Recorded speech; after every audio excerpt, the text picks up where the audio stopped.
most of the supplements are just scams and they don't do anything for your body.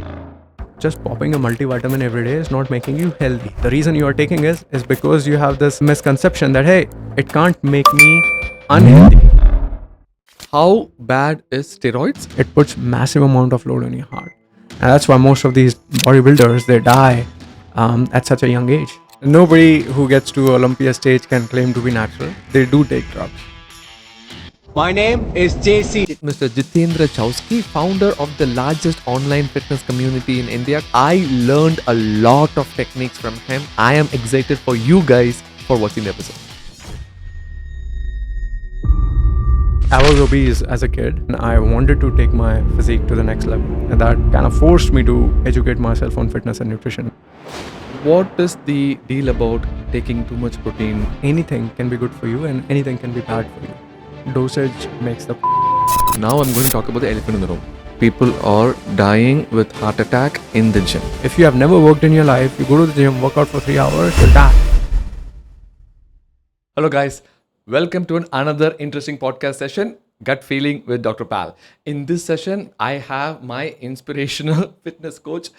His name is Mr. Jitendra Chouksey, and he has two big companies. One of the biggest company is FITTR, and he is jacked up. And we are going to find out how we are going to be like him and what are the things that we can do to adopt in our lifestyle.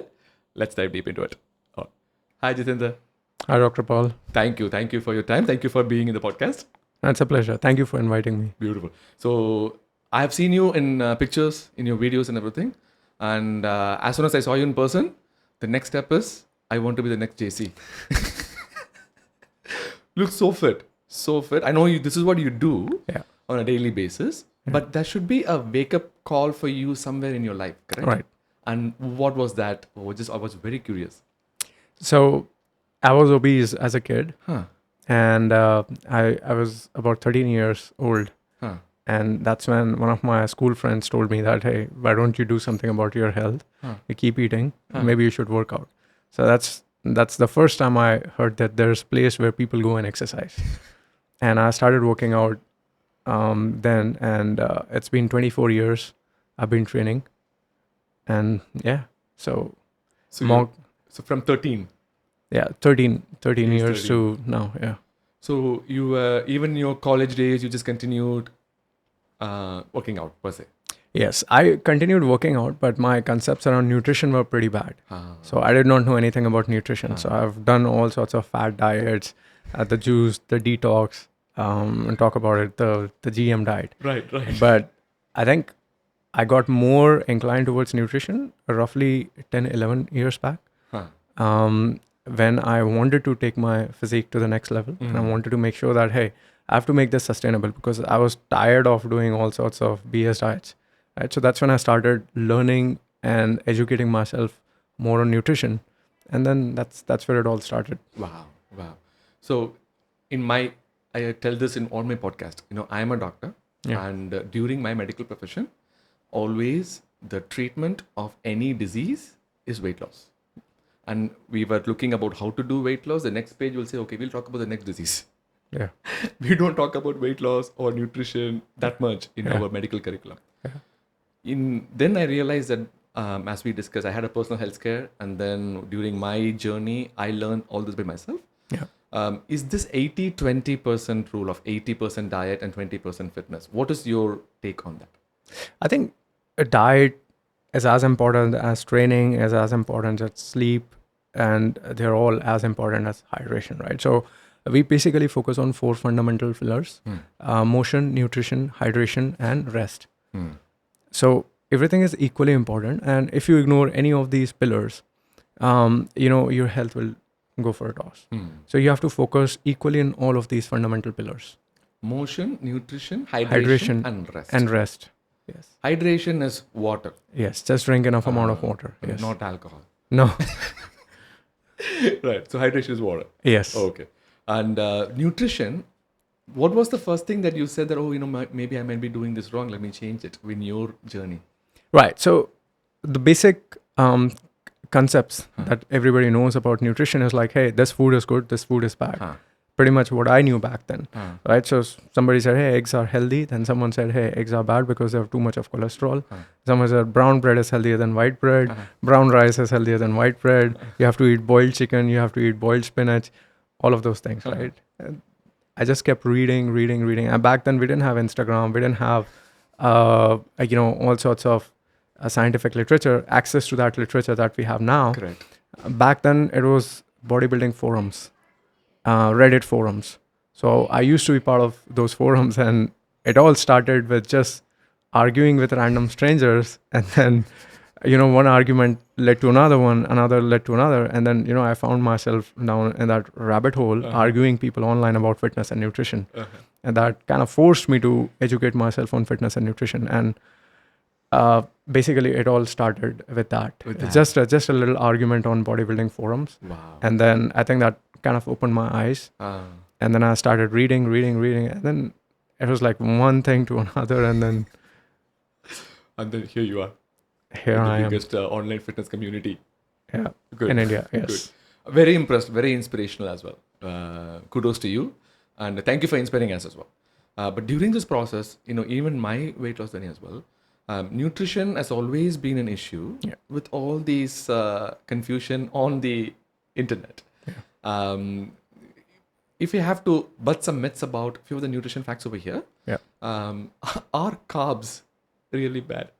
No, carbs are not bad for you. We have to understand that anything can be good for you and anything can be bad for you. Dosage makes the poison, which means that anything that is taken in a quantity which is not suitable for you is going to become bad for you. Even apples have a precursor of cyanide. So if you eat too many apples, along with that, you might end up eating apple seeds. If you, let's say, eat 20, 30 apples a day, you might exceed the ADI. Correct. And that can cause cyanide poisoning. Similarly, in fact, I keep telling the story about this famous philosopher, John Agropoulos. And almost all philosophers have a history of dying through weird ways. This one was the weirdest. This guy died of eating too many watermelons. Too many watermelons? Yes. See, watermelon in general is a harmless fruit, which low is calorie. low calorie, 96% water. Yeah, but a little trace amounts of potassium, right? This guy consumed way too many watermelons. The potassium level exceeded, and probably he had an arrhythmia or something, and then he died. Wow. Right. So something as harmless as watermelon, but eaten in too much quantity, can be dangerous. Similarly, rice has arsenic, fishes have zinc. Everything that we have has some sort of chemical, has some sort of heavy metal, but the ADIs are far below, right? So unless until you are exceeding those ADIs, you're perfectly fine. Similarly, carbs in general are not bad for you. WHO itself does not tell you that carbs are bad. They say, hey, restrict your sugar intake to less than 10%, and it's a good guideline to have. It's not like a line written on a rock. Correct. It's more like a line on a sand, like a very generic guideline. If you know what you're doing, then you're perfectly fine. Like my diet is predominantly just carbohydrates and protein. I consume very little amount of fat. There might be someone who probably prefers fats more, higher density food more, than I do. And they'd probably have more fats and more protein in their diet. It's perfectly fine. So neither fats nor carbs nor protein, then none of them is bad for you. You have to understand what they are, what they do in your body, and how much you need them. That's about it. Wow. So in your fitness industry, especially when we are building muscle, people talk about protein all the time. Yeah.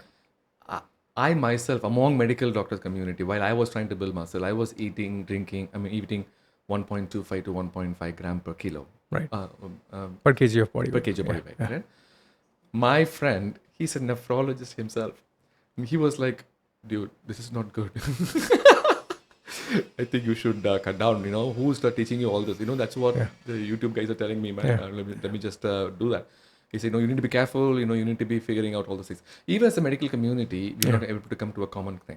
Yeah. So what is the deal about taking too much protein while you are lifting weights to build muscle? Right. So again, there's multiple problems. First, lack of awareness. Second, protein being promoted by bodybuilders instead of doctors. It's not that doctors don't promote protein, but there's a different brand of protein which have a woman and a kid on the box. Bodybuilders promote different kind of protein which has a bodybuilder on it, right? So the perception matters, the way you visualize or the way you market a product matters. Something is good for women and child, one thing is only for bodybuilders. Both contain the same ingredient. It's at the end of the day, they're both selling whey protein. Even Cerelac, which you feed to kids, it also has whey protein. Right? So protein is in every food that we eat, in trace amounts, more amount, large amounts. And for example, your cheese has protein, paneer has protein, your cereals have protein, all sorts of grains, legumes, all of them, they have protein. Even vegetables have protein. So protein is already there. And there's a reason why it's there, because you're supposed to eat it.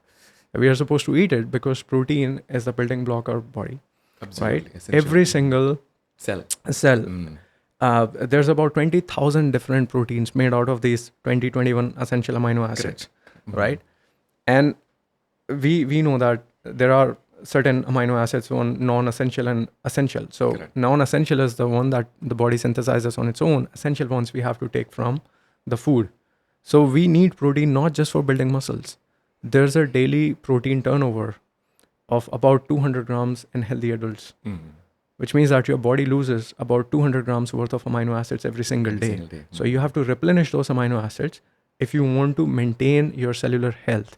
Because think of amino acids as bricks and your body as a building. If your building is old and the walls are kind of crumbling, what do? You replace that wall with new bricks and cement and everything, right? In a similar manner, we have this cellular turnover. Our skin turns over every 5 to 7 days. Our bones, everything has a cellular turnover. Our entire body replenishes itself, and in a matter of 6 months, you're actually a new person. Every single cell in your body gets replenished and changes in every 6 months to 8 months time. You are a new person. Wow.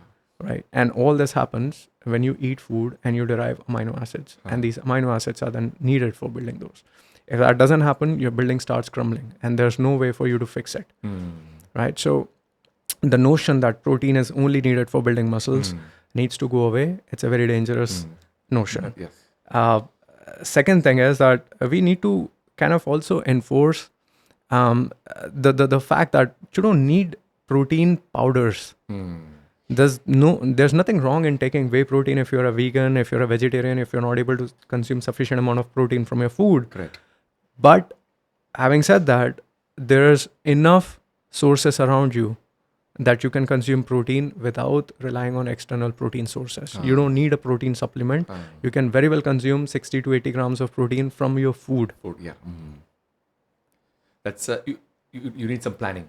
You need some planning. And most of the people, see again, like I said, it's more like a awareness, the marketing, and people who market it. That's the whole problem.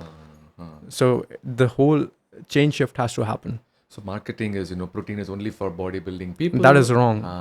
That actually works against protein because if you have a protein powder and you put a muscular guy, the first thought is, I don't want to be like this. Because not everybody wants to look like a bodybuilder. Especially women, they get scared. Correct. They get scared. Hey, I don't want to look like that person. I lose my feminine side. Correct. Right. So poor marketing by supplement companies, very less awareness, and then sometimes also even doctors kind of created that scare around protein powders. So I think it's a catastrophe at this point. I'm really happy that ICMR has now kind of come out and have laid down some minimum guidelines, which were not there in the past, but now they have laid down some guidelines. So I'm very happy to see ICMR making those. Can you tell our audience those guidelines so that we can follow as well? So ICMR has basically said that you need at least 1 gram per kilogram of protein every day this is like a minimum recommendation. And this is, if you want to be healthy, then you have to have 1 gram per kg of protein every day. And irrespective of age, weight, height, gender, nothing. So anybody, whether you're a kid or an adult, you need 1 gram of protein per kg of body weight every day. So if you're a 70 kilo, 70 grams of protein, somewhere between 60 to 70. Yeah, 60 to 70 grams of protein. And the way you do this is first analyze how much protein you're having right now. Let's say you're having 20, 30 grams of protein. Don't need any kind of protein powder or any kind of supplement. You can just find out the foods that are available to you. For example, if you're eating 100 grams of paneer through your palak paneer, shahi paneer, matar paneer, like you have like so much variety, all you have to do is just double the quantity of paneer and you get 20 more grams of protein there. Right? So I'm not asking you to eat less food. I'm asking you to eat more food. Right? So a good diet is where a person does not feel hungry. A person feels satiated. He gets enough amount of protein, enough amount of calories, and that's where he starts losing weight sustainably. Wow. The problem happens when people don't eat enough, leading to metabolic efficiency, which is good, but for weight loss, it's a curse. Right? A lot of people go on these fat diets. Correct. So you have to go on calorie deficit Correct. without malnutrition. When you eat less, malnutrition.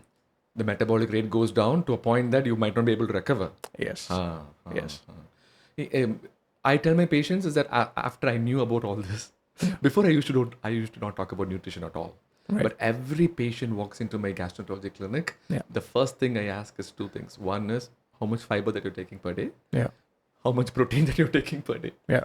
So I tell my patients this small clue or something to follow up on is where every meal should have 20 grams of protein and 10 grams of fiber. Yeah. Is that something that you agree It's to? it's a very good generic guideline. And I think these guidelines have a place in literature because the thing is, if you go into nuances, like for example, my videos are pretty nuanced, right? And then I realized that if the videos are too nuanced, if they are too scientific, people don't watch them. But I like doing those videos because again, it's just like people who are different. interested can explore that further. Exactly. But I feel there's a place where less nuanced videos, which are more like do this, do that. Correct. It's much more easier. For example, when you go to a doctor, if he starts explaining you about the whole GI tract, how gut bacteria is formed and all that, people will say, doctor, I'm dying here. Can you just prescribe me a medicine? Right. So sometimes prescriptive messaging can also save a lot of lives. So I'm fine with that. So it's a good guideline. Right. So when I say that, the next question that they ask is, 60 grams of protein per day is so difficult for me, doctor. I'm a vegetarian. Yeah. Can I take whey protein powder? Yeah. And I don't lift weights. I say it's okay. Yeah. What do you say? It's perfectly fine. The notion that they cannot obtain 60 grams of protein itself is a big red flag that their diet is really bad.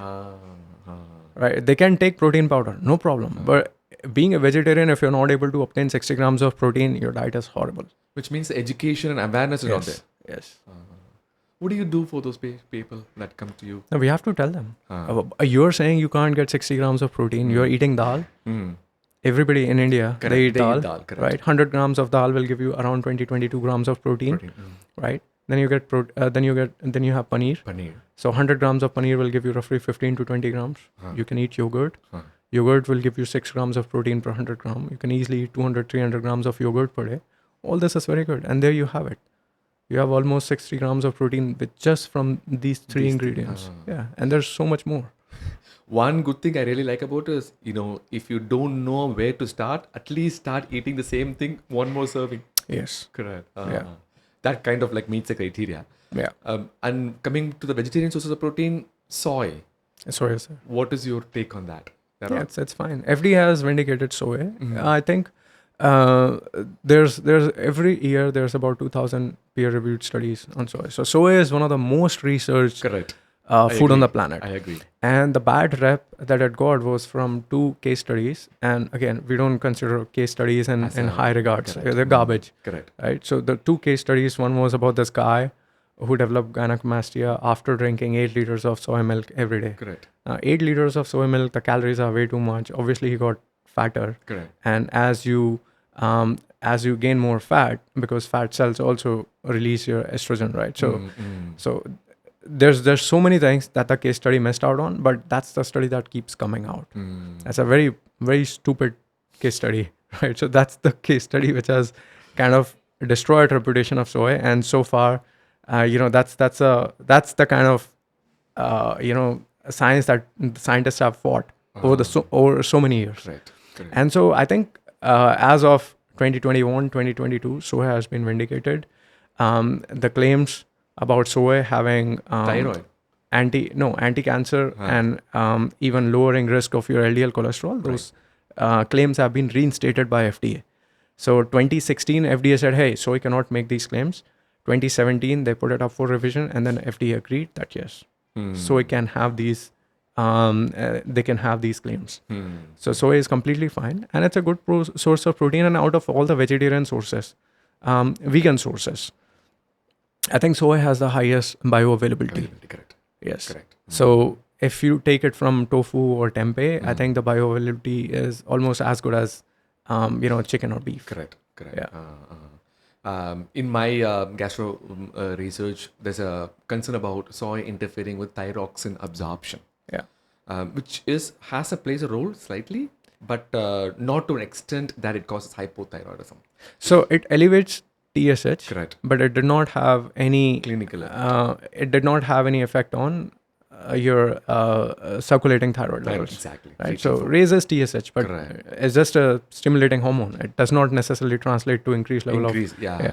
So TSH is thyroid stimulating hormone, Yes. where that stimulates your thyroid to secrete free thyroxine levels. Yes. So what we did was we separated the timing of your thyroid tablet and the soy intake. Yeah. Apparently, if you separate for 2 to 3 hours, the effect is even decreased. Nice. So I tell all my patients as a vegetarian, please don't say the soy is bad. Please don't fall in that myth. Yeah. Then comes to the other problem is whey protein is bad. Myth. We talked about it's okay to include, but what is the ingredient that you will look for to avoid those kind of whey protein supplements? The problem with whey protein, actually not the problem with whey protein. Whey protein is just a milk product. Correct. It's perfectly fine. The problem is with adulteration. Correct. Almost all supplements that are marketed today, they are not regulated like pharmaceutical drugs. Correct. Right? There's no regulation. Correct. So a lot of companies take advantage of this fact. Again, this is a very generic statement. I'm not pointing out at any specific, but a lot of companies take advantage of this. They don't go through proper requirements, and they make these spurious health claims, and that whey protein increases your lean mass. Whey protein does this, that, for which we don't have clinical studies. Data, or even if we have the data, the incidence rate is like very poor, and the effect size is very, very small, right? So what happens is that these companies first they make these claims, and then on top of that, in fact, last year there was a nice documentary on YouTube where they found out that almost 40% of whey protein powders found heavy metals in them, right? So adulteration is a big problem. The problem is not whey protein. The problem is whey protein coming from the brands.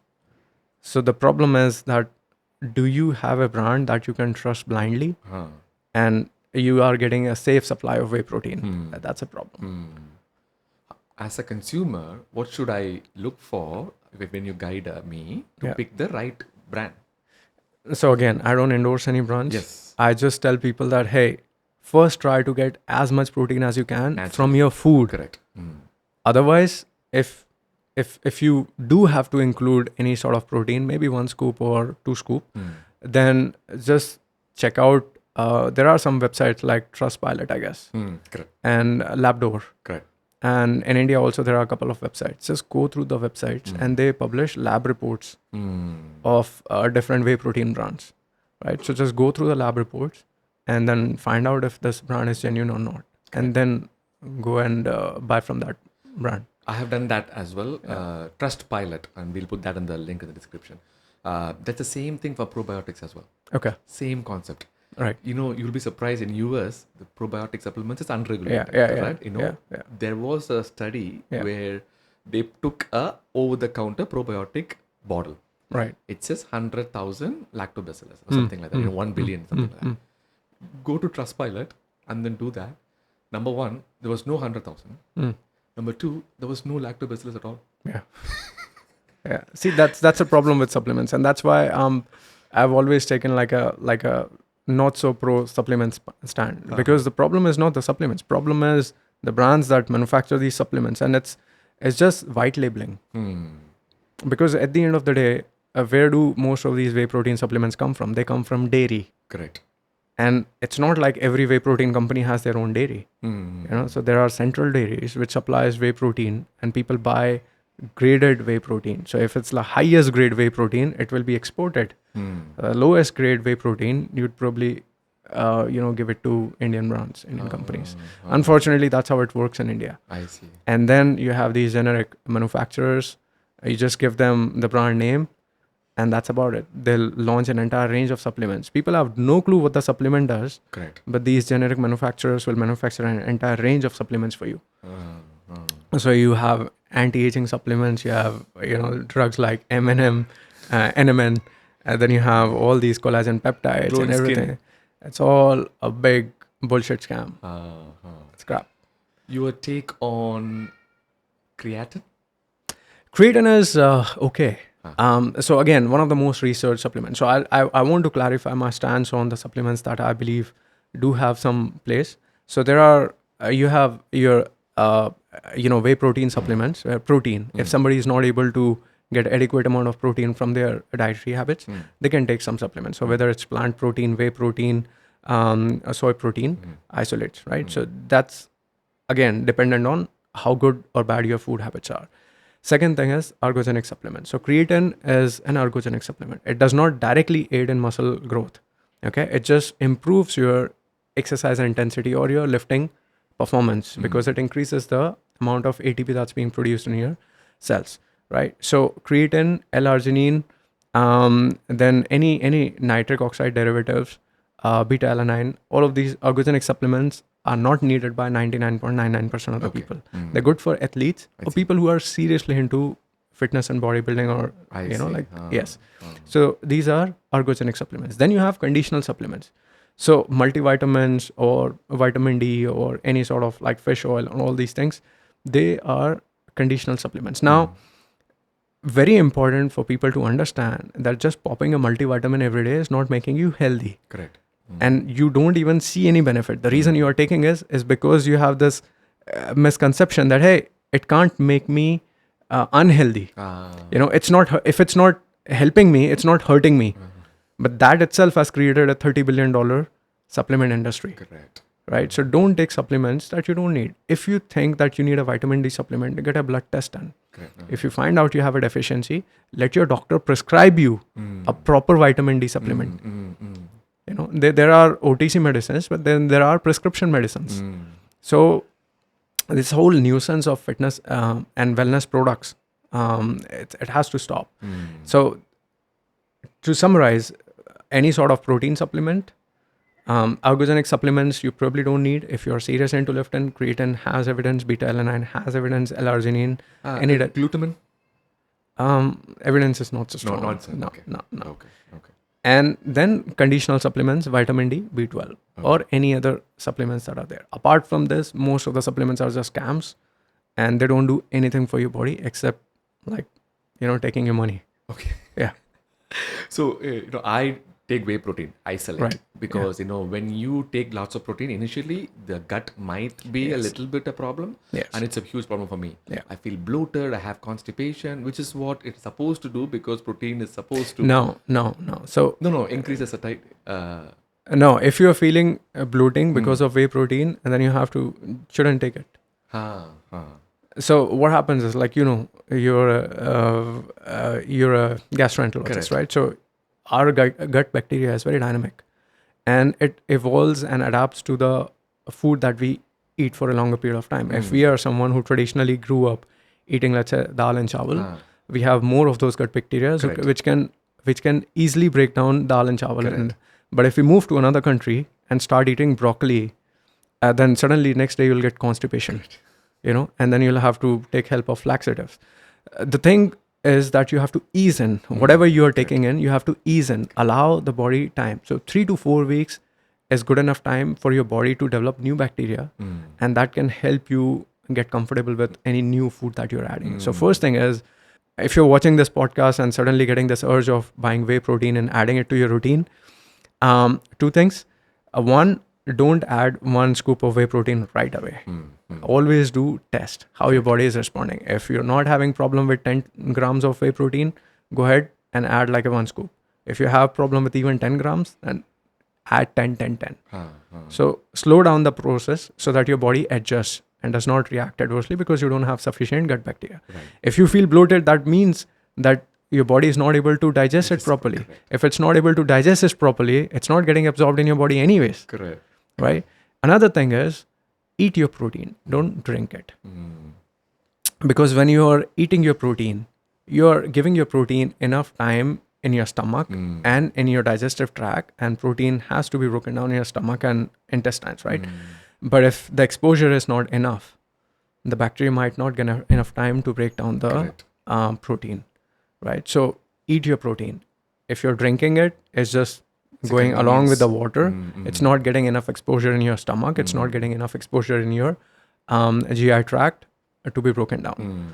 So a simple remedy for that is just add protein to a yogurt or any kind of food that you're eating. So that way it will slow down your gastric emptying and help you in digestion. That's a wonderful tip because that's exactly happened to me. Correct. Okay. So my personal trainer said, 30 grams of protein, pal, you can't do this. No. You need more. Yeah. So I started taking it, bloating and everything. Yeah. Then one of the other person, that personal trainer actually allowed me because I sign up and I don't show up. Yeah. Okay. Wow. So they allowed me. But the other person was saying that, maybe you slow it down. Yeah. And then that actually helped a lot. Yeah. I only took half a scoop. Yeah. And then that actually eased me into it. Yeah. And that kind of hit a small eureka moment for me because we learn in GI is that every local region, for example, even in India, a Chennai guy might have a different gut bacteria compared to the Pune guy. Yes. And if both Pune guy and Chennai guy goes to Japan, let's say, if you eat sushi, both of them are going to have some problems. Absolutely. Absolutely. Yeah. Same thing if you have sushi or lemongrass kind of thing over there. We found out that the Japanese people developed a specific kind of gut bacteria. Will be able to digest only the lemongrass kind of thing, which anybody around the world will not be able to. Yeah. So this is mind-blowing. And that is what the whey protein problem as well. So in my case, that's what happened. And other thing, as you suggested, I also sprinkle the protein in my yogurt. Yes. That actually helped a lot as well. Yeah. It does. Because first of all, yogurt is it also has good prebiotics. Correct. So that is there, probiotics. And then on top of that, it kind of makes you eat protein, not drink it. Yeah. But eating is during a busy lifestyle. Sometimes if you don't plan properly. No, yogurt and protein, it tastes very nice. It's almost like a dessert. Add some nuts, blueberries. So in that, one more thing about the whey protein thing. Sure. I really want to get to this so that people can understand what they can buy. Okay. Sure. So I have this problem. I go there to a supplement shop. Okay, I need a whey protein. Yeah. I figured out that whey protein isolate is slightly better on my gut compared to regular whey protein concentrate. Right. And then I've seen there are lots of ingredients added. So maybe the lower the ingredient is better. This might be the way to go. So whey protein typically comes in two varieties. One is your WPC and WPI. WPC is whey protein concentrate. And WPI is whey protein isolate. Typically, if you have lactose intolerance and, in that case, a WPI might be more suitable to you. A whey protein isolate is suitable for you? Yes, suitable for you. So some people develop this lactose intolerance as we get older, and we don't have sufficient amount of lactobacillus bacteria, right, which is supposed to break down all dairy, right? So over a period of time, some people have less and less of those bacteria. Yes, and so if you go for WPI, it's better for you. Now, in other cases, even hydrolyzed protein might be even better for somebody who has even more problems because then the protein is pre-broken into peptides. Right. So your body does not have to do the hard work of breaking the protein into amino acids. It's already pre-broken for you. So it's easier in absorption. But having said that, it also kind of tends to get expensive. Is any better than other? No. They're all same. So where do they make a difference? Difference is whether you're able to digest it or not. That's it. So somebody who has lactose intolerance, he'll do much better with WPI because his body is able to digest that better. If somebody can't even digest WPI, go for a hydrolyzed whey, right? That's even better for you. But are they going to produce some kind of different results? No. Basically talking about absorption and digestion. That's it. Based on what works for your body. Yes. So we talked about three things: whey protein isolate, Yeah. whey protein concentrate, And then hydrolyzed hydrolyzed. protein. Yes. Hydrolyzed whey protein. So it's based on. So in US, we walk into a supplement shop, they give a small packet to try one. Is Yeah. that what is happening over here as well? I'm no idea. So I tried everything because it's free. Okay. They give free samples. So then I realized that whey protein isolate is the one that works for me. All right. And the other question I had was, there are two kinds of protein as well, correct? Well, two kinds of supplements. One is whey protein isolate with carbs, Right. and just whey protein isolate alone. The additional thing is you drink a protein post-workout, correct? And do you recommend carbs after post-workout? What is you? It doesn't matter. Doesn't matter. It doesn't matter. In fact, protein timing itself doesn't matter. In fact, recently there has been a large study which has again come out, and the study suggested two things that we first thought was true as no longer true. Again, and it's not the only study. The recent researchers have been coming out. So first thing is you don't need protein immediately post-workout. Okay. Okay, the timing of protein does not matter. Okay. Because even if you drink protein, it's not going to immediately go into your muscles. It will get broken down, sit in your digestive tract. And from there, enterocytes will pass them to your bloodstream. The amino acids will be passed to your bloodstream where they'll sit in amino acid pool.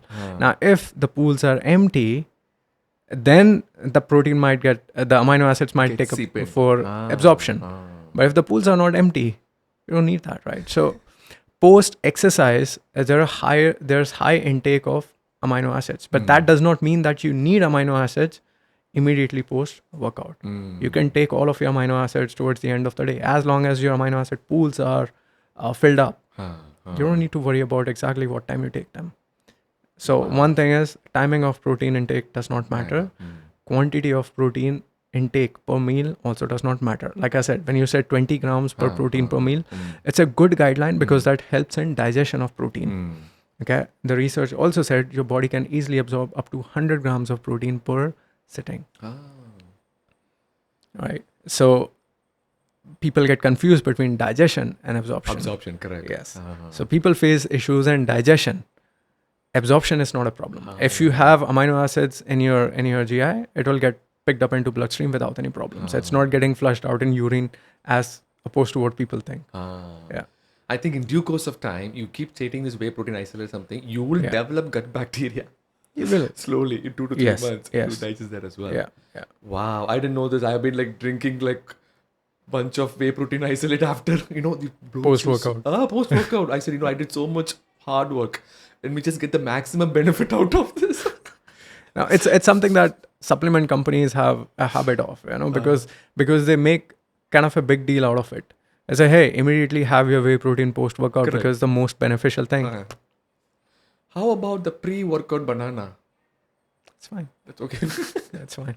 What do you tell people to eat pre-workout before? No, it's personal preference. Personal preference. So, for example, I like working out empty stomach. I work out early in the morning. Oh, thank you so much. You do faster workout? Yeah. Yeah, I mean, basically you... I don't eat anything. You don't eat anything? Oh, no. Thank you so much. Good. And then there are some people who feel kind of, nauseated or even can't work out properly because they don't eat something. So for those people, having a small banana or a fruit or maybe even a little bit of porridge, like half an hour before exercise, if that works for you, perfectly fine. Wow. I'm saying nutrition and fitness is not so rigid as people make it. It's very flexible. And it has to be individualized. It has to be individualized. Yeah. So, trust me, thank you so much for saying that you do a faster workout. The reason I'm saying that is, as we discussed, I promote time-restricted feeding. Right. So I said, don't eat anything late at night. Your hormones out needs rest. Yeah. So in the morning, everybody's asking that, I'm working out at 5 a.m. I will eat this pre-workout carbs to increase my efficiency. Yeah. And I said, have you ever tried a fasted workout? The people will be like, how can you do a workout on fasting? Yeah. That's not true, correct? You can do a workout on fasting. Yeah, of course. And if that works out for you, yeah, that might be the best thing. Yeah. Okay. And then what do you include carbs throughout the day? Yeah. Not necessarily around the workout. No, I probably have my food maybe an hour after my workout is finished. Yeah, and that's one meal.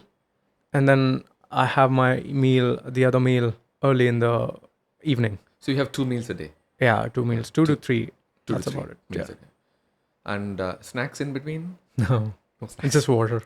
Just water. Water and electrolytes. Electrolytes. Yeah. You think what do you think of the electrolyte powder mixing with water and then drinking throughout the day? That's actually good. Good. Yeah. The electrolyte powder is just electrolytes, and a lot of people don't consume sufficient amount of potassium. A lot of people consume sodium from the food because they use a lot of salt. Correct. But people don't get other electrolytes, which are equally important. So having electrolyte powder around workout or throughout the day is actually a good habit. Yeah. So I use this product called LMNT. It's not a paid thing or anything like that. But in US, they have the small sachet. Yeah. And then comes in different flavors. Yeah. For some reason, I feel more hydrated. Yes. That's the purpose of that basically. So even in India, you have an oral rehydration solution. Correct. But that's the actual oral rehydration solution. Now there's a lot of brands in the market that use different names, but they are not ORL. Okay, so you have to be careful. A lot of brands rename them to some different names and something, and they pretend to be ORS, but they're not ORS. Oh, wow. Okay.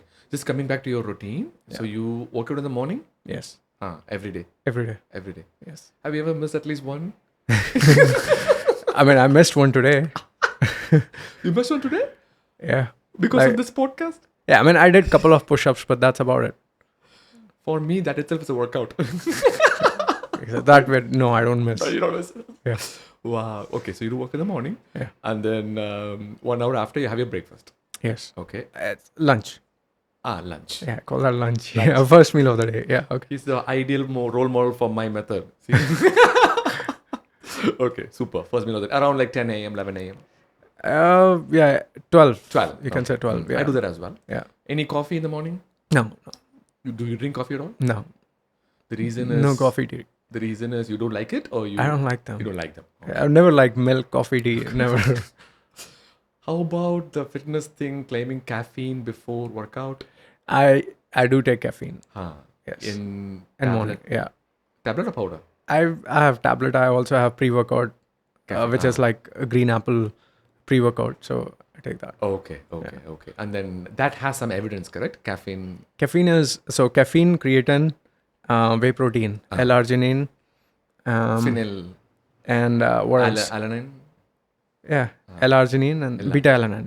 That's about it. Yeah. That's about it. Okay. And then conditional supplements, vitamin D and B12. Yeah, that's it. I said to people that you can drink coffee before you work out. Yeah. People forgot about the workout and just kept drinking coffee. No, you're not supposed to. You're supposed to have some caffeine. So basically, it just wakes you up and improves your focus. So you can start with like a little 50 milligrams of caffeine. It's just like I think small sachet of It's coming sachet, tablet, powder. But if you drink coffee as well, it's up to you. Well. Up to you. But the key thing is you don't do that in the evening, correct? That might disturb your... No, I restrict any sort of stimulants. Like after afternoon, I don't take any stimulants. So 12 p.m. is your lunch, and then I do my work, and I take electrolytes if I'm thirsty or water. And then 6 I come p.m., home. 7 p.m. Yeah, 6, 7 p.m. I come home. I have my dinner, and that's about it.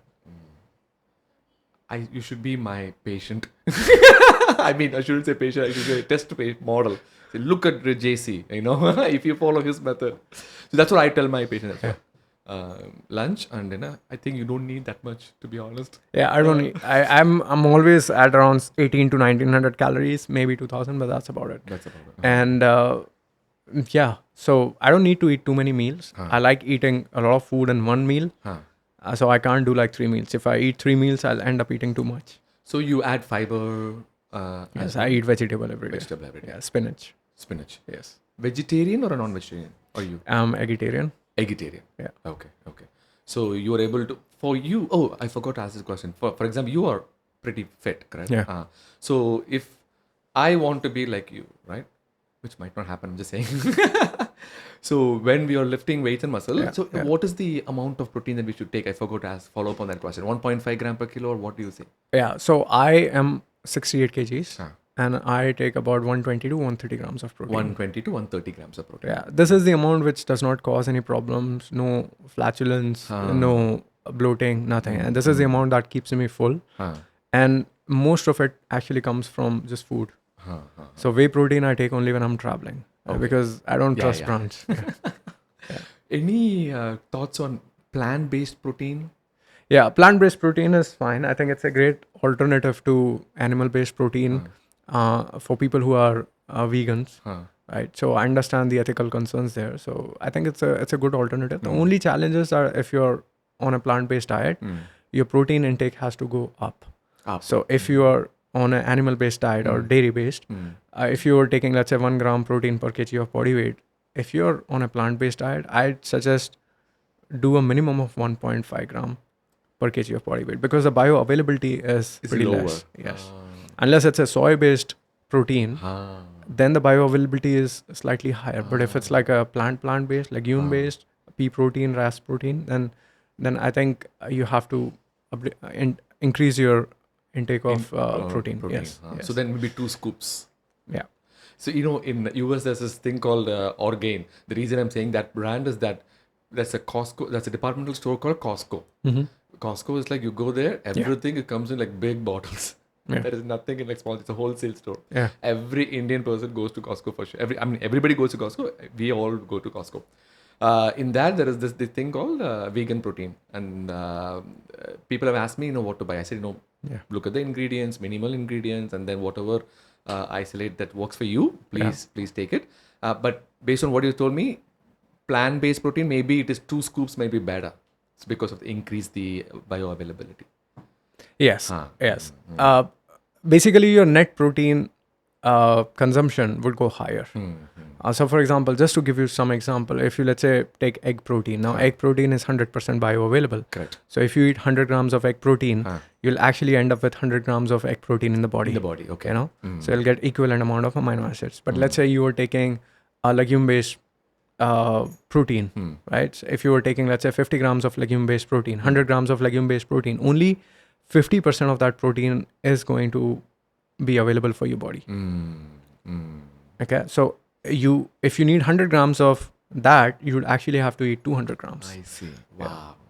That's a very important point. Because I don't think many people know that. Okay. So so let me come to me because I'm going to be the patient. You're going to be the physician here. Sure. Okay. My body fat percentage I told you about, it's 24 to 25. Okay. And I was 38% before. Right. And now, luckily, it came down to 24. Yeah. But during this time-restricted feeding process, the biggest mistake I did was I did not lift weight. So I lost whatever the muscle mass was there. Yeah. Not to large to begin with. But I lost that as well. Okay. So I want to at least get my body fat percentage to be lower. Right. If that is what I want to do, what will be your prescription in terms of workout? Right. So I would suggest 5 to 6 days of lifting. And if you can do 7 days, that's also perfectly fine. So it's all good. Like on days when you don't want to work out, on days when you don't feel your best, just lower the intensity. Oh, is that right? I thought on the days you don't want to feel workout, it's okay to sleep. I mean, people can do that, but that's not something I suggest. I basically tell them, hey, just go to the gym or even at home, just work out every day to some extent. See, on days, we don't skip eating food. We don't skip on our sleep. Why should we skip on our workouts? Right? Some days we sleep less, some days we sleep more. Some days we eat more, some days we eat less. Similarly, some days you work out more, some days you work out less. Where's the skipping part comes in? It does not make sense. Right? So that's why I tell people not to skip. If you can work out 7 days a week, perfectly fine. Just decrease the intensity accordingly.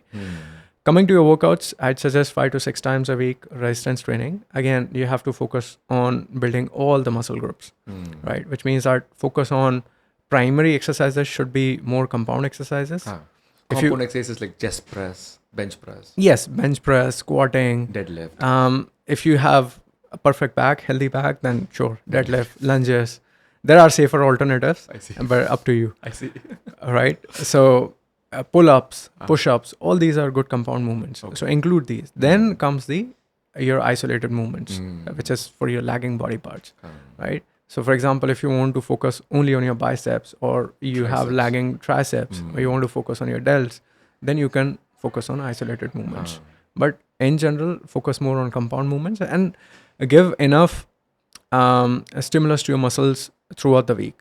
So a lot of people do the mistake of keeping the volume very less. Correct. Which means that they'll do one body part a day, and then the next time they'll train it is after a week. So what happens is overall volume goes down drastically. And they think that, hey, if I'm training this enough, I'm not feeling sore enough, so I'm not building muscles. So instead of this, I'll go to the gym, do this workout once in a week, and then I'll feel sore, which means muscles are building. It does not work like that. Soreness is just your body's lactate system. So so the more you do it, the body gets more efficient in flushing out your lactate, right? So you have to do the workout more often, expose yourself to more training, increase the volume of training, which means more number of reps, sets. If you can increase the load, even better. So there has to be some sort of progression. Research has found out that the best way to increase your hypertrophy, which is the muscle growth, is by increasing your overall volume. If you want to build your strength, you have to lift heavier. But if you want more muscles, you have to lift more. More volume. Which means yeah. more time in the gym? If you can reduce the time, it's better. But because then it also aids in other things. Because if you're restricting the time, then it helps you with improvement in your resting heart rate and your VO2 max. Wait, restricting your time is time gap in between the sets? Sets, reps. If you are taking 2 hours to finish a workout, if you can take 1 hour to finish a workout, it is better. Better. Yes. Okay. So imagine me as as if I'm a naive person. Okay, I have lifted weights and everything. Yeah. But not to an extent that I want to. Any person who wants to lift weights, do you suggest them to be supervised by somebody to prevent injury? Absolutely. Or how do we start? If you're doing body weight training, you can do it on your own, perfectly fine. The chances of injury are negligible if you're doing body weight training. Body weight training means without any weights. Without any weights. Push-ups, pull-ups, jump squats, basic exercises. If you're doing calisthenic exercise, you can break yourself there too.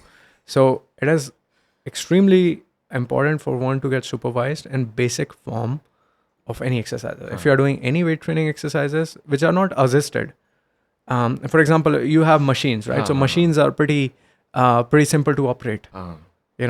You can read the instructions, you can follow through. Correct. But if you're doing something like a squat, which is a very complex movement, or let's say a deadlift, or any sort of complex movements which do not have any assistance, it's much better to seek help of a personal trainer than doing it on your own. I see. Yeah, a lot of people do the exercises wrong for years after years after years without realizing that they were doing it wrong.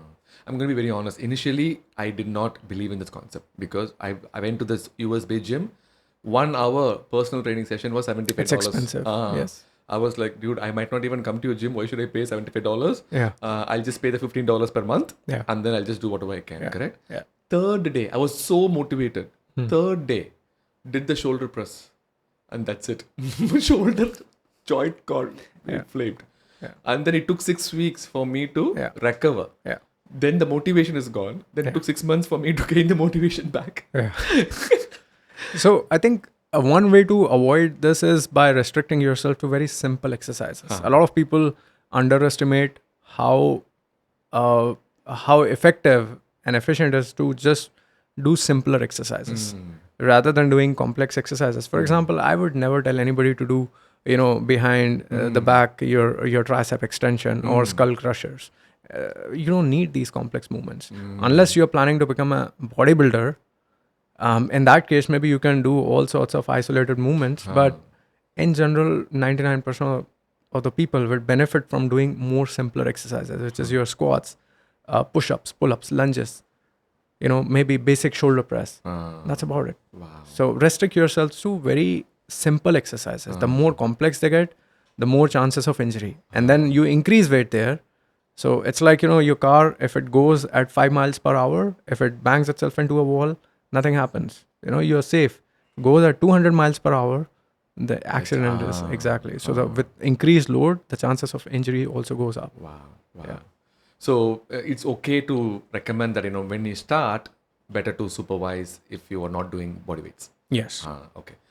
And now, you are a wealth of knowledge. Without controversy, we are not going anywhere. Okay. I want your take on yoga. Okay. And many people say that I don't want to do weightlifting. I like yoga. I said, just start somewhere. It's okay. Yeah. But is yoga is considered as a body weight training, And what is your take on it? So yoga is good for mobility and flexibility. Again, yoga is a spectrum. Yoga is not one thing, right? Yoga, we have like hundreds of poses in yoga. Correct. So there are advanced poses and there are beginner poses. If you're doing beginner flow, then basically that will come under leisure activity or NEAT, NEAT, which is non-activity, non-exercise activity. Activity right? thermogenesis. Yeah. So that will come under NEAT. If you're doing advanced posa, it is more close to calisthenics, which is where you can build muscles. I see. So if you are somebody who is doing advanced yoga, you will already see your muscles coming. Right? If somebody who is doing very basic yoga, it will be more geared towards mobility and flexibility. I see. And in general, just adding to your NEAT. So if there are a lot of people who are like, I'll do 100 some Surya Namaskar or something. Correct. Yes. Yeah. So that you are adding to your NEAT and building maybe little bit of a muscle. Little bit, because you are also adding a lot of volume. Right? And as a fitness trainer, you know muscle is very important. It's very important. Muscle is very important. Yes. So Surya Namaskars will not give you that much amount of muscle compared to lifting weights or doing advanced yoga. No. And why should we really build muscle? Why are everybody's talking about muscle? So just like how we build up our wealth, money in the bank, similarly we have to build up our health.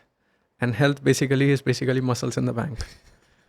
Because muscles are what keeps us healthy. They are what keeps our joints safe. As you age, what happens? And muscles also keep our testosterone levels high. You know, the more fat you have, the body produces more estrogen. The more muscles you have, likely your testosterone levels are better. Okay, muscles keep our joints cushioned and prevents any sort of sarcopenia. So you know that after a certain point of time, people lose muscle mass, and because the muscles go away, your joints start taking the weight load, and because of that, the bones start getting weaker and weaker. Right. So when you are building muscles, you are not only there's multifaceted benefits of building muscles. Correct. First, your joints are better. Second, your insulin sensitivity is better. Okay, because insulin resistance happens because you don't have adequate amount of muscle mass. You don't train, so you have insulin resistance, right? So your muscles also improve your insulin sensitivity. It prevents against lifestyle disorders. It also improves your cardiovascular throughput. Now, this is again, a lot of people thought that when you are building muscles, you're not really strengthening your heart. Correct. 7th December 2023, American Heart Association published a report, and they changed their earlier stance on resistance training. They said resistance training in conjunction with cardio or alone provides similar kind of cardiovascular benefits, which means that you don't have to do cardio. You can do resistance training alone and you will still get similar kind of benefits in your cardio metabolic health also. Wow. Okay, so resistance training also provides cardio metabolic health benefits, right? So, and because muscles also are underlying structure on like underneath your skin. So underneath your skin, you have muscles or you have fat, right? So muscles provide contour to your body. So you start looking more younger and better. If you have a lot of fat, there's no contour to fat. There's no structure to fat. So your skin will look saggy and, like old. Instead of taking the anti-aging supplement, build muscles. You build muscle. You lift the weight. Yes. Yes. Then the next controversy is the cardio, right? And yes. Okay. When I started, I played tennis. Yeah. Okay. And then the tennis guy said that you don't have endurance. And then you go lift weights. Yeah. So I said, dude, what are you talking about? I thought, tennis is so much cardio. It's good for you. And he's rightly said that you're missing the point, Dr. Pal. I think that is more important than this. Yeah. So how do you blend this? Like 20% cardio, 50% cardio, no cardio? What does it take? Look, if you have a goal which is specific to stamina, first of all, we have to understand there are certain traits and there's a trade-off, right? Again, getting into the nuance side of things, I'm so sorry about it. No, you should. Look, please. That's what this podcast is for. People confuse sports with good health.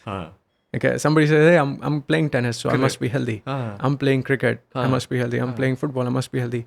Wrong. Badminton. Wrong. Sports are known to cause most amount of injuries. Football is a number one ACL tear problem in the world. Most number of ACL tears happen in people who play football. there's injuries which are named after sports. There's a reason for it, right? So you have tennis elbow, you have runner's knees, right? So sports are dangerous. To be able to play sport, you have to be fit in the first place, right? So when a coach tells you, hey, go lift weights, basically he's preparing you so that you don't injure yourself through a sport. Wow. Okay, so sports don't make you healthy. You have to be healthy to be able to play a sport. And the two are very different things. So first thing is this, keep your sports separate. If you are in sport, you need more training because you are playing a sport. If somebody is not playing a sport, you probably can do away with not training enough because the walks are enough. But if you are playing a sport, you have to train because chances of you getting an injury is going to be high. Wow. Coming to the question about how much cardio, how much resistance training. Now, resistance training is the foundation because we need muscles for any kind of activity. Then we talk about the cardiovascular health. Now, cardiovascular health, now AHA has already updated their stance. They said resistance training is good enough.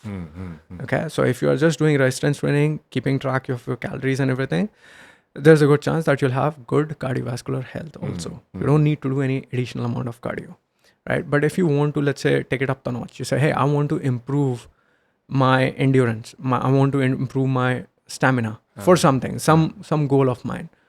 I'd say focus on HIIT, which is the high intensity training, because in interventions we have seen that HIIT works better than aerobic, your steady state, and steady state works better than resistance training. At least that part we know. But if you want to build it, why don't you go with HIIT? It takes less time, and it also does not have diminishing returns as cardio. Cardio, the biggest problem with cardio is that it's steady state. Anything that you do steady state is going to have diminishing returns. Okay, because the intensity remains the same and your cortisol levels are there. The longer the duration, the higher the cortisol levels. Seriously? Yes. Wow. So in studies, they have found out that the baseline cortisol levels after 24 hours is higher when you do cardio. They're lower when you do HIIT or strength training. Wow. Interesting. And they stay up. After they are hit and Yes. And it takes about, for example, in marathon runners, it takes up to 1 week to have the cortisol levels return to baseline. So they are extremely high in 24 hours, extremely high when they are finished the marathon, extremely high when they have like 24 hours into the marathon, and it takes up to 7 days to return the cortisol levels to baseline. We've also seen that long distance runner often suffer from poor testosterone levels. Yes. And we've seen that HIIT, sprints, as well as resistance training, they all have a net positive effect on testosterone levels. Right? So basically it's a trade-off. So if you want to run marathon, understand that marathon is not exercise, it's a sport. So to be able to run marathon, you are going to build up stamina and strength at the cost of all of these things. Higher cortisol levels, poor testosterone levels. Wow. Which means that if somebody is training resistance training for just recreational purposes, if you are playing a sport, you'll have to do it more. Wow. To be able to have some sort of a trade-off, because you are losing their health there. By running a marathon, you're doing a lot of damage to yourself. Wow. And so you have to negate that damage by eating right, by exercising, and by giving sufficient amount of resistance training to yourself. Wow. We need careful training. We need careful planning when you are doing these marathon runs. People underestimate how much damage can they cause to your cardiac muscles without any kind of planning. But if you just do for like a 5K walk, 5K run to start with, I think that's okay. Look, walking is a different thing. Running is a different thing. Walking does not increase your cortisol levels at all. Walking is a leisure activity. You can run, you can walk 5 kilometers, 10 kilometers. It's often advised. It does not increase your cortisol levels. The minute you start running at a lower intensity, cortisol levels rise. If you increase the intensity further, the cortisol levels rise further. If you keep doing it, the cortisol levels keep going up. The problem is when you do steady state, because it's steady state, you can keep cortisol levels higher. But when you do HIIT, cortisol levels go up like this. As you come down. And they immediately come down because you can't sustain that activity for longer. Correct. Right? Walking. Okay. Every patient of mine just say, oh, I walk, doctor, for 2 hours. Yeah. So what do you mean by walking for 2 hours? And then they just walk all around the place, and then their whole goal is to reach that 10,000 steps per day. Okay. What is your take on that? And how do you compare that with the HIIT? No, walking is perfectly fine. Walking comes under need. It's a good exercise. It also burns a lot of calories, right? So it's perfectly fine. But I'm saying that's not going to be enough if your goal is longevity, if your goal is to have a good quality of life, because that does not have any. It's a neutral activity. It's like as good as like doing your dishes or washing your clothes. It's not going to. It's not an exercise. That's why it's called non-exercise activity, right? So you need exercise still. Correct. If you can't do exercise, then sure, walking is the next good thing you can do. But if you can exercise, then you must exercise. But just because you're walking doesn't mean that you should not do exercise. That's the no, key. it's not exercise. not You need exercise. You need exercise. Correct. So let us just summarize like this. If you can do anything, start with walking. Yes. But don't stop with walking alone. No. Because JC is saying that NEAT is non-exercise activity induced thermogenesis, Yes. which definitely helps you a little bit burn calories, but Yes. that's not the holy grail. No. That's not the holy grail. And in terms of the women lifting weights, Right. I am a big propaganda of that. Yeah. And obviously you'll support me as well. Yeah. What is happening among women in India? And right from when I grew up, I've never seen women lifting weights at all.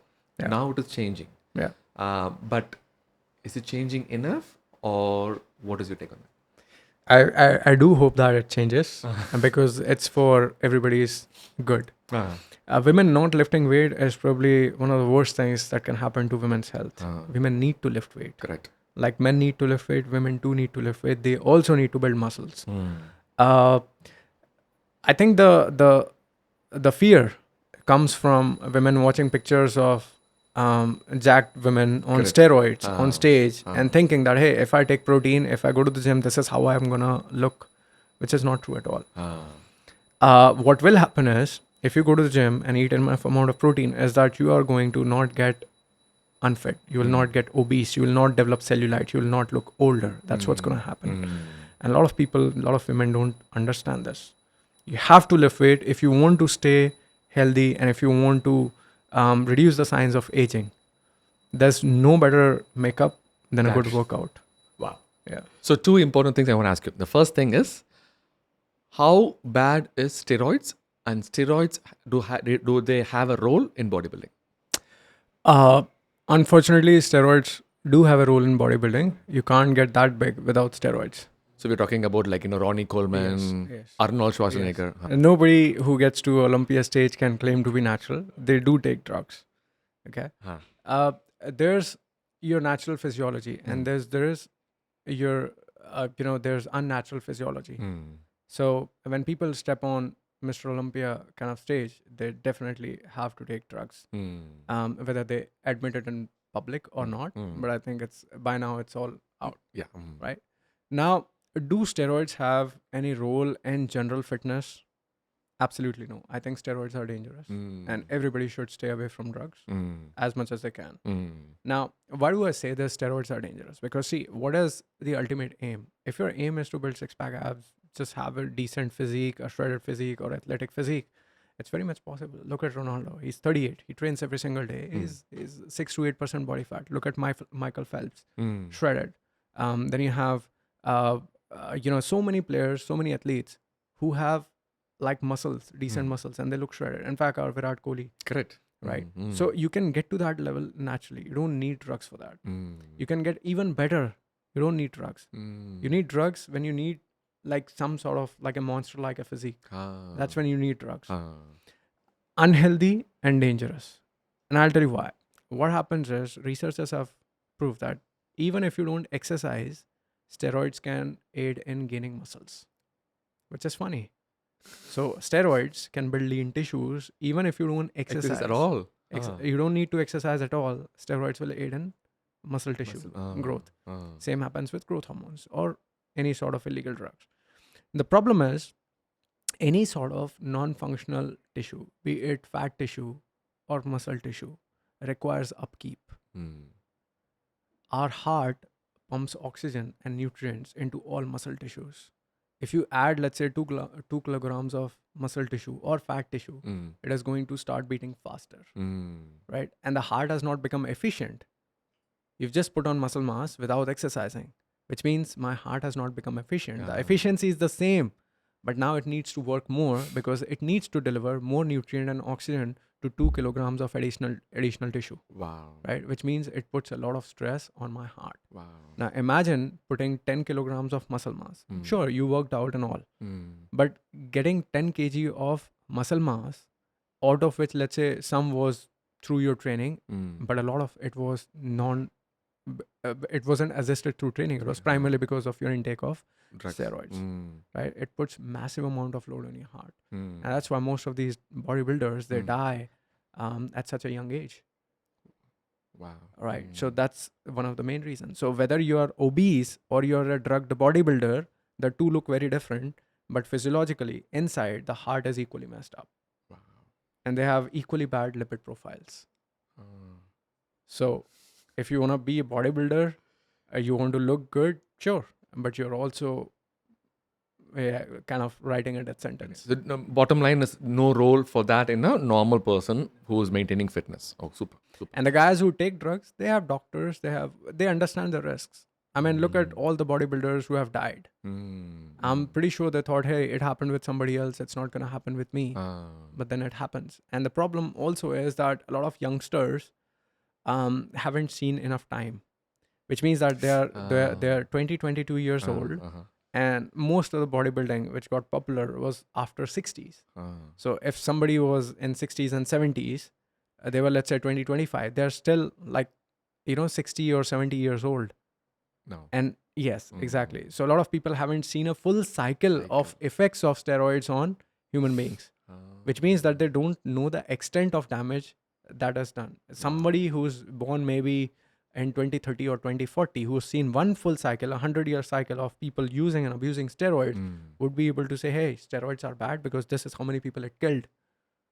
Wow. Today, we are halfway through that cycle. We've seen maybe 40, 50 years of life of people who have taken drugs, not 100 years. Wow. So it also kind of makes us blind to the fact that steroids almost kill everybody. Wow. So these actors and actresses, or like posing on Instagram with this beautiful physique, correct? Is this good or bad? Is there a role on body positivity, and is that creating some mental health issues? I really don't know. What is your take on that? I think it's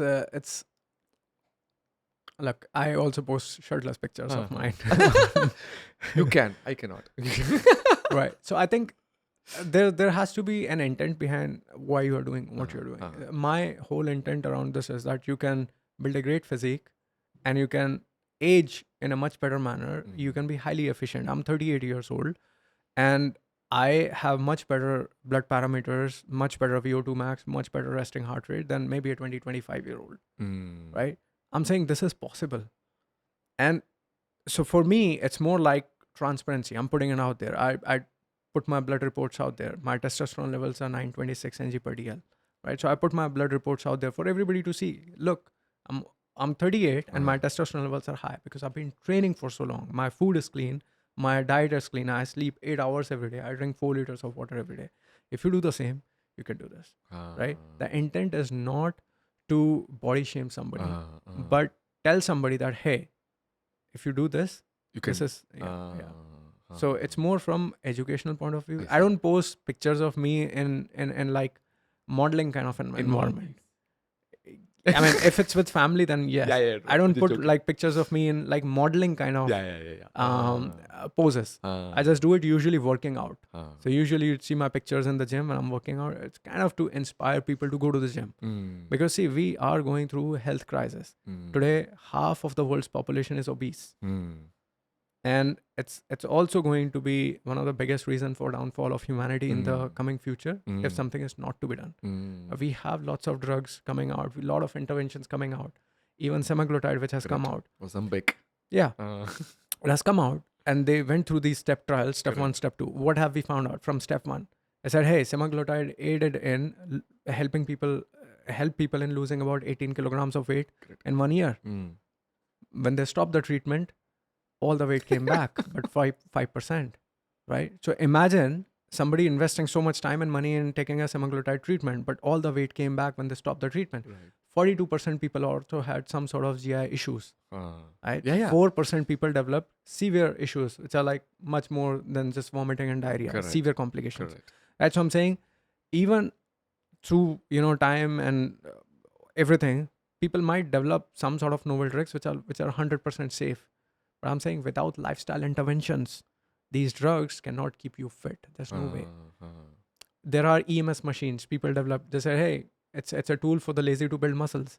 Problem is, nature is too smart.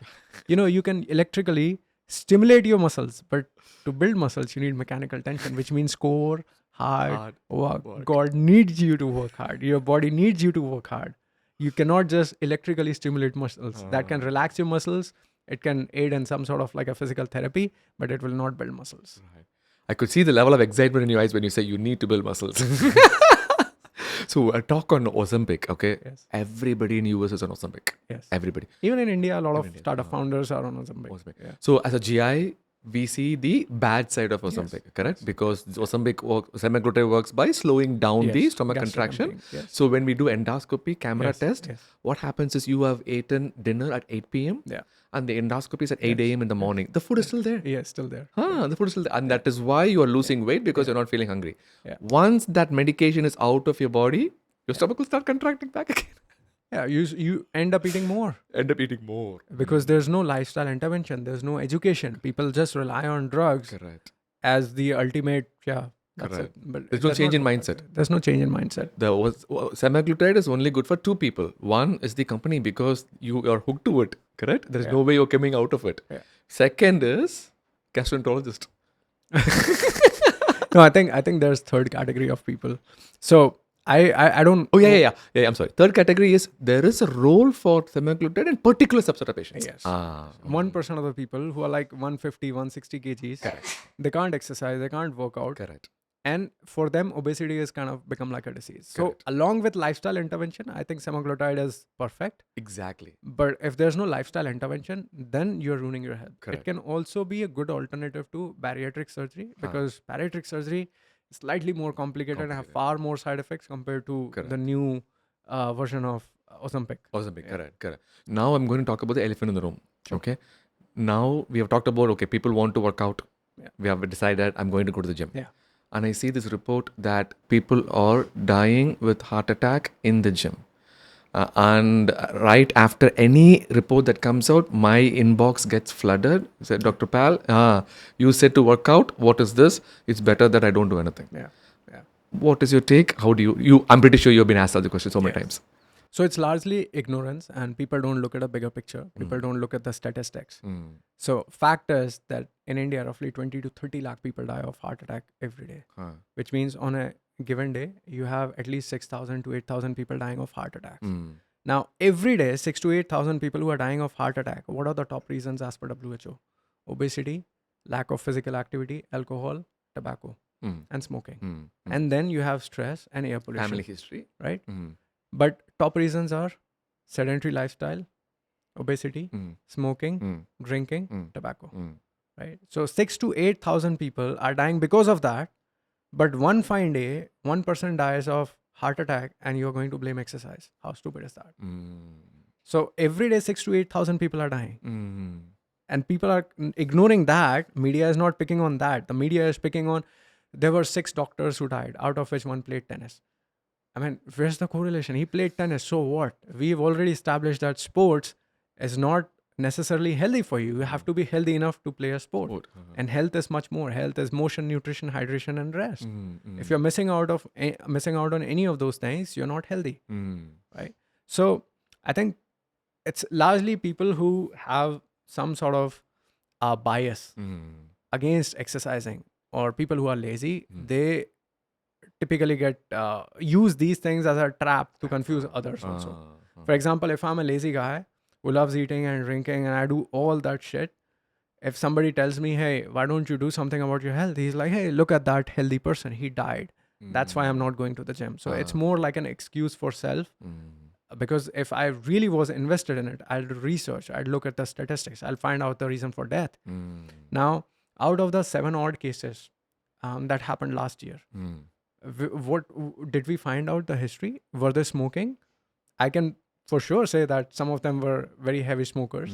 Were they drinking? Absolutely. Bollywood is known for parties. Stress Right? levels, Stress levels, sleeping enough. family history. People are trying to set examples that, hey, I work 16 to 20 hours a day. I sleep for 4 hours. That's nothing to be proud of. Sleep, chronic sleep deprivation is linked to chronic diseases. Correct. We've seen that. The Sleep Institute says that you have to sleep for at least 7 to 8 hours every day. If you're athletic, maybe 8 to 9 hours. How many people are following these guidelines? So I'm saying all of these things, and all you do is blame going to the gym. That's so stupid.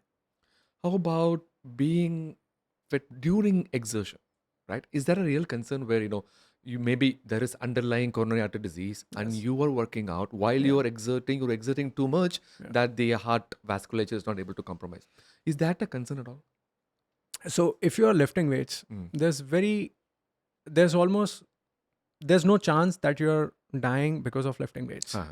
Usually people who die in the gym die on treadmills. Yes. So again, that's why it's very important for people to understand that exercise is not one thing. Exercise also depends on what kind of exercise you're doing, right? So if you're doing cardio, that's a different exercise. If you're walking, that's a different exercise. If you're playing a sport, it's not exercise. Correct. If you're doing weight training, that's a different exercise. So you'd really come across people dying while squatting or bench pressing or lifting weights.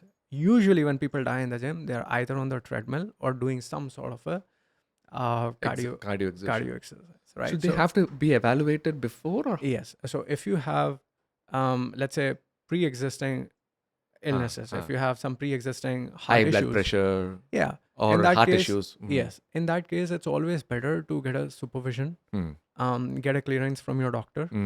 Exercise in general is good for you. And over a period of time, it has also been established that the more exercise you do, the better your health gets. But there's a natural progression to it. If you have never worked in your life, you go to the gym, work out for 3 hours, you'll die. But athletes in general train for 4 to 5 hours. And they're perfectly fine. They're some of the healthiest people on the planet, right? Given that they control their habits after their, sports career. A point I'm trying to make is that just putting a blanket statement that exercise is bad for you is the worst advice ever. That's the worst advice. Yeah, exercise is good for you. Exercise is the thing that keeps you healthy. It's the one thing that keeps your heart healthy. Okay, but understand what kind of exercise, where's the progression, how much exercise you did on day one, and then try increasing it from, let's say, whatever, by 1%. Don't suddenly go from one extreme to another extreme. First you were not exercising, now you're exercising for 3 hours. That's the problem. Thank you. Slow and progressively increase. Yes. And we are finally agreeing and summarizing that walking is not an exercise. Yeah, walking is good. It's good, It's better not than an nothing. exercise. It's good for your joints. It's good for mobility. It's good for energy expenditure. But it's not an exercise. You still need exercise. So walking is good, but you need to do exercise on top of walking as well. Super. Sounds good. Now the interesting part of the podcast, Okay. Dr. Pal segment. Okay. So what I do is, you took your time to come here and you're providing all this wealth of knowledge. So I spend some time on your profile and then we learn a lot about you and we're going to ask some fun questions in terms of what you've done in the past. Sure. Okay. Everything to be proud about. Okay. Okay. So I have this on my phone. So the first question is, here you go. How would you convince Indian parents that gym coaching is also a great job? I think our coaches make a decent amount of money. Top 20% of the coaches make somewhere between 4 lakh and then above every month. Wow. Right? And this is online. Online. Right. There are coaches who train celebrities. There are coaches who train HNIs. I think given the number of incidents, the number of people who are becoming unhealthy by the day, I think coaching and fitness is the only job which will not be taken away by AI. So, 20 years back, if you were sending your kids to study engineering, now you don't need more engineers because ChatGPT is going to do that for you, right? What you need is personal gym trainers because no matter how smart you are, there's a good chance you'll go to the gym and start doing stupid exercises, right? A personal trainer is going to save you. Google has taken our job already. Yes. Our job, doctor's job. So Okay. All right. So we learned that you're a boxer, or you learn boxing. Yeah, I'm a learner. You're learning. Yes. So you're interested in boxing. I've always been interested. You're in always boxing. interested in boxing. Okay, sounds good. So in boxing you have this jab, cross, hook, uppercut, and everything. Okay. So I want you to name bad habits from your clients, and then if I do this, what will you do? Will you jab or will you cross? Okay. So I'm going to say that I'm your client. Like I told you, I'm your patient. Okay. Yes. So I'm sleeping only for 5 hours a night because I'm busy. Yeah, that's a cross. Cross. Okay. The second is protein is very difficult for me to attain. And it's causing me bloating. I don't want to put my effort into taking protein. Light jab. Show me the action to the audience. Yeah, light jab. Nice. Okay. Okay. Third one is, oh, this is interesting. I like meditation. Okay. I like meditation. And I read somewhere that meditation actually helps in building muscle. Absolutely. Left hook. Okay, left hook. But meditation is good for sleep, and sleep can improve muscle. So maybe that is good. Okay. So last one is your freestyle. Okay. Just choose a bad habit that you really want to do something, and then do uppercut. Yeah, smoking and alcohol. Okay. Alcohol. Tell me about that. Yeah, it's bad for you. Social drinking. I mean, that needs to change. Huh. That needs to change. I don't think we need to associate alcohol with any sort of social setting anymore. I think we've seen enough. We have enough evidence to say that alcohol is number one killer. It's the worst poison known to mankind. Nothing good ever comes out of drinking alcohol. Okay, so it needs to be discarded from social settings. It should not even be encouraged during social drinking. Super. Thank you. It's bad. It messes up your gut. It messes up your health. Liver. It makes your cells go rogue. It causes DNA methylation. It affects you adversely. And you saw the Lancet, right? Last year. Correct. It said no amount of alcohol. is Exactly. safe. In fact, 2/3 of deaths in Europe were attributed to light consumption of alcohol, not moderate or heavy. Light consumption of alcohol. Correct. It's a huge thing. I think we're more getting westernization coming in a little bit, but I think it's time to do Indianization. Yeah, we have to blame the James Bond movies. Yeah. Because when we grew up, right, drinking alcohol is a taboo. Yeah. Right? And, Yeah, in India it has always been a taboo, but I think it's because of the westernization and different kind of alcohols coming in. It used to be looked down. People in India, I remember when we grew up, and my family is strictly non-alcoholic. Right. Like my dad wouldn't smoke, drink, or anything because, that's how we've grown up. And it used to be looked down. If somebody was smoking, and they used to be looked down, like this guy smokes. That used to be thing. Now it's like people are wearing, badges of honor, like, hey, I drink. They proudly. I know for drinking, smoking as well. Yeah, Smoking is as well. bad It's too. as a fashion statement now. Yeah. It needs to go. Both smoking and drinking, they cause a lot of cellular damage. Both of them need to go. Yeah. Wow. Okay. So I know that you were an IT professional before. Yes. Okay.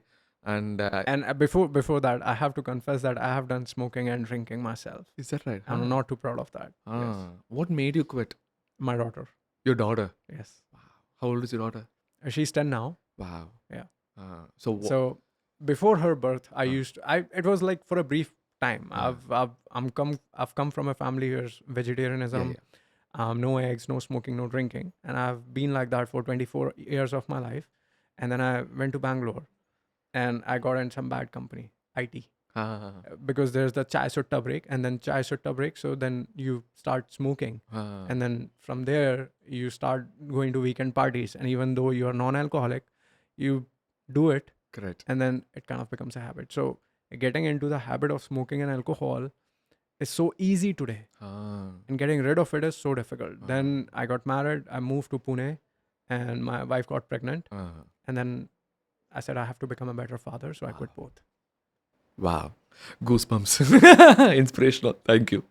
Okay. So imagine that you are still working in the IT professional, which we don't want to think about before. Which key in the keyboard would be apt for supplements? Okay. So insert, delete, tab, refresh, F5. So insert, what's up? Refresh. Yeah. Insert. What do you want to insert in terms of supplements? Anything at all? No. It's only vitamin D if your vitamin D level is low. Actually, again, Not more like research that. is coming out against that also. I'm like very reserved on supplements. I see. Supplements is like a very, very shady, very Yeah, gray yeah. area. Okay, super. So So maybe delete. I wouldn't say delete also because some people do. Some need people do supplements. need it. Okay, super. All right. So, which exercise would you equate to developer, tester, business analyst, and HR? These are all the 4 categories. Right. Okay, I'm going to give you an exercise thing. Lunges. Lunges. Okay, that's a pretty tough exercise. I think developers. Developers. Okay. Push-ups. Push-ups, testers. Testers. Why? Yeah, I think. They're testing it out. Yeah, they're testing it out, and I think developers and testers, they both have a similar kind of work profile. Work profile. Yeah. Okay. Sounds good. Squat. Okay. It has to be manager. Manager. Reason? He's squatting the weight of the whole team. Whole team. Nice. So a lot of people don't understand, but managers actually have a lot of pressure to deliver. So the client is sitting on their head and they are squatting clients. That's why they can get appraisal. Yes. Good. All right. Plank. Plank. Oh, I hate plank. I think business analysts. Business analyst. They can do planks. Planks. Because you hate business analysts. I don't hate business analysts. I think out of the 4 people, testers, developers, managers, and business analysts, I Okay. think One last thing. If you want to give an exercise for a HR, which exercise will you give? yoga. Yoga. Why? I think it's To calm it's it down? nice. Yeah, calm down, cool, compose. Compost. Yes. Super. We're almost done. One overrated food. Overrated food. Huh. I think every food that's being called a superfood is overrated. Yeah, there's no superfoods. Yeah, One underrated food. eggs. Eggs. Egg white or plain? In general, eggs. In general. In general, eggs. Okay, super. And in what way your IT experience was helpful for you in becoming a successful entrepreneur in developing this huge online FITTR community? So, we started in 2016, 16. but we started planning in 2015. And so I was the one who developed the first website partially with the help of a developer.